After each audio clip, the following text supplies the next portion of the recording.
Hello guys, welcome back to my YouTube channel. അപ്പോൾ ഇന്നത്തെ video എന്താണെന്ന് വെച്ച് കഴിഞ്ഞാൽ കുറേ പേർക്ക് അറിയായിരിക്കും ഞാനിപ്പോൾ 10th കഴിഞ്ഞു. അപ്പോൾ ഓരോരുത്തർക്ക് എൻ്റെ റിസൾട്ട് അറിയണമെന്നൊക്കെ ഉണ്ടാവും. അപ്പോൾ ഞാൻ പാസ്സായോ ഇല്ലയോ, അപ്പോൾ നമുക്കത് നോക്കാം. അപ്പോൾ ഇത് ഞാൻ ഫേക്ക് ആയിട്ടുള്ള കാര്യങ്ങളൊന്നും അല്ല കേട്ടോ. ഇതെൻ്റെ ഒറിജിനൽ മാർക്ക് ഷീറ്റിൽ നിന്ന് ഞാൻ എടുത്ത് പറയുന്നതാണ്. എനിക്ക് നിങ്ങളുടെ അടുത്ത് നോണ പറയേണ്ട ഒരു ആവശ്യവുമില്ല. പിന്നെ എന്നിട്ട് നമ്മൾ ഹാർഡ് വർക്ക് ചെയ്ത് കഴിഞ്ഞാൽ നമുക്ക് എന്തും വേണമെങ്കിലും കിട്ടും. അതും പറഞ്ഞിട്ട് നമ്മൾ ഏത് നേരം കുത്തിരുന്ന് പഠിക്കണമെന്ന് ഞാൻ പറയില്ല. പഠിക്കേണ്ട സമയത്ത് പഠിക്കാം, അല്ലാത്ത സമയത്ത് നിങ്ങൾ എൻജോയ് ചെയ്യാം. എന്നാലും നമ്മൾ നല്ലോണം ഹാർഡ് വർക്ക് ചെയ്ത് നമുക്ക് കിട്ടായിരിക്കുള്ളൂ. അപ്പം മൊത്തത്തിൽ ഞാൻ CBSEയിലാണ് പഠിച്ചത്. അപ്പം മൊത്തത്തിൽ 6 വിഷയങ്ങളാണ് ഉള്ളത്. അപ്പം ആ 6 സബ്ജക്റ്റിനകത്ത് ഏതെങ്കിലും ഒരു സബ്ജക്റ്റിന് കുറവാണെന്നുണ്ടെങ്കിൽ നമുക്ക് IT ഉണ്ട് ഞങ്ങൾക്ക്. അപ്പോൾ ITയുടെ മാർക്ക് വെച്ച് ഞങ്ങൾക്ക് റീപ്ലേസ് ചെയ്യാൻ പറ്റും. അപ്പോൾ ഞാനൊരു സബ്ജക്റ്റ് റീപ്ലേസ് ചെയ്തു. ഇംഗ്ലീഷാണ്. എനിക്ക് തോന്നുന്നു അതിനാണ് ഇത്തിരി കുറവ് വന്നത്. ബാക്കിത്തെ എല്ലാത്തിനും നല്ല മാർക്കുണ്ട്. ഇംഗ്ലീഷിന് ഇത്തിരി കുറഞ്ഞു പോയി. പാസേജും സംഭവങ്ങളൊക്കെ ഇത്തിരി ടഫായിരുന്നു. അപ്പോൾ എനിക്കത് ഇതാക്കാൻ പറ്റിയില്ല. എന്നാലും ഭയങ്കര കുറവല്ല കേട്ടോ. അത്യാവശ്യം മാർക്കുണ്ട്. പക്ഷേ ബാക്കി സബ്ജക്റ്റുകൾ കമ്പയർ ചെയ്യുമ്പോൾ അതിനാണ് ഇത്തിരി കുറവ്. അപ്പം ITക്ക് നല്ല മാർക്കുകളുണ്ട്. അതിനെ ഞാൻ റീപ്ലേസ് ചെയ്യാണ്. അപ്പം ഫസ്റ്റ് ഓഫ് ഓൾ ഞാൻ മലയാളത്തിൻ്റെ മാർക്ക് പറയാം. ഞങ്ങൾക്ക് 80-ലായിരുന്നു എക്സാം. അപ്പം മലയാളത്തിന് നോക്കുകയാണെങ്കിൽ എനിക്ക് 75 ഉണ്ട് ഔട്ട് ഓഫ് 80.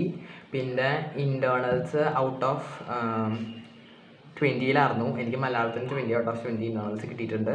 അപ്പം 100% 100ലേക്ക് ആക്കുമ്പോൾ അതെനിക്ക് 95 ഉണ്ട് മലയാളത്തിന്. പിന്നെ നെക്സ്റ്റ് മാത്സ് ആണ്. മാത്സ് 66 ഉണ്ട് 80-ൽ. 100ലേക്ക് കൺവേർട്ട് ചെയ്യുമ്പോൾ 20 ഇൻറ്റേർണൽസ് തന്നെയുണ്ട്. എനിക്ക് 86 മാർക്സ് ഉണ്ട്. അതുപോലെ തന്നെ സയൻസ് എനിക്ക് 80-ൽ 73 ഉണ്ട്. അപ്പോൾ ഇൻറ്റേർണൽസ് എനിക്ക് 20 ഔട്ട് ഓഫ് 20 തന്നെ കിട്ടിയിട്ടുണ്ട് എല്ലാ സബ്ജക്റ്റിനും. അപ്പോൾ 100ലേക്ക് മാറ്റുമ്പോൾ എനിക്ക് 93 ആണുള്ളത്.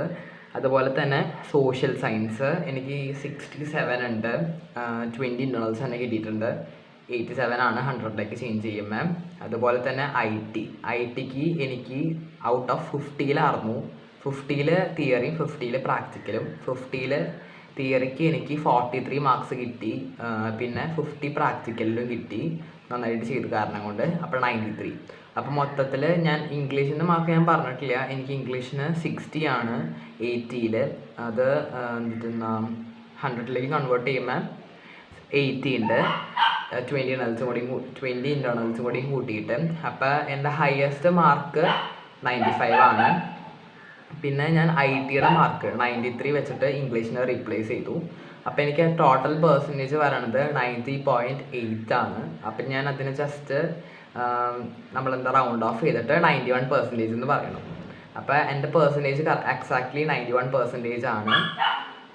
പിന്നെന്താ പറയാനായിട്ട്, എനിക്ക് അപ്പോൾ 5 സബ്ജക്റ്റിൻ്റെ കൂട്ടാണെങ്കിൽ 3 A1ഉം 2 A2 ആണ് ഉള്ളത്. അപ്പോൾ ഇത്രയൊക്കെ ഉള്ളൂ. പിന്നെ ഞാൻ നിങ്ങൾക്കൊരു പ്രൂഫിന് വേണമെങ്കിൽ ഒരു സൈഡിൽ വേണ്ടിയിട്ട് ഈ പിക്ചർ വേണമെങ്കിൽ ഞാൻ വയ്ക്കാം, നോക്കട്ടെ. പറ്റുകയാണെങ്കിൽ ഞാൻ വയ്ക്കാം. ഞാൻ ഫേക്ക് ആയിട്ടുള്ള കാര്യങ്ങളൊന്നും അല്ല ഇവിടെ പറഞ്ഞത്, സത്യമായിട്ടുള്ള ഒരു കാര്യം പറഞ്ഞതാണ്. പിന്നെ റിസൾട്ട് പറഞ്ഞ സമയത്ത് വേറൊരു ട്വിസ്റ്റ് എന്താണെന്ന് വെച്ച് കഴിഞ്ഞാൽ ഞാനിവിടെ ഉണ്ടായില്ല, വീട്ടിലുണ്ടായില്ല. റിസൾട്ട് പറഞ്ഞാൽ ഞാൻ ധ്യാനത്തിന് പോയേക്കായിരുന്നു. അപ്പം എന്നിട്ട് ധ്യാനം കഴിഞ്ഞിട്ട് 4 ദിവസം കഴിഞ്ഞിട്ടാണ് ഞാൻ റിസൾട്ട് അറിയുന്നത്. വന്ന് കഴിഞ്ഞിട്ട് 4 ദിവസം കഴിഞ്ഞിട്ട്. അപ്പം എനിക്ക് നല്ല സന്തോഷമായിരുന്നു. അപ്പോൾ റിയാക്ഷൻ വീഡിയോ ഒന്നും എടുക്കാൻ പറ്റിയില്ല. ഭയങ്കര സന്തോഷമായിരുന്നു.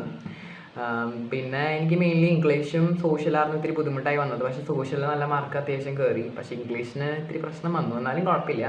ടോട്ടൽ പെർസെൻറ്റേജ് ഉണ്ടാനും മാത്സിനായാലും സയൻസിനായാലും മലയാളത്തിനായാലും ITക്കായാലും ബാക്കി എല്ലാത്തിനും നല്ല മാർക്കുണ്ട്. ഇനി ഞാൻ ഇമ്പ്രൂവ് ചെയ്യും. അപ്പോൾ നമുക്ക് നെക്സ്റ്റ് വീഡിയോ ആയിട്ട് കാണാം. അപ്പോൾ ഇത്രേ ഉള്ളൂ. ബൈ.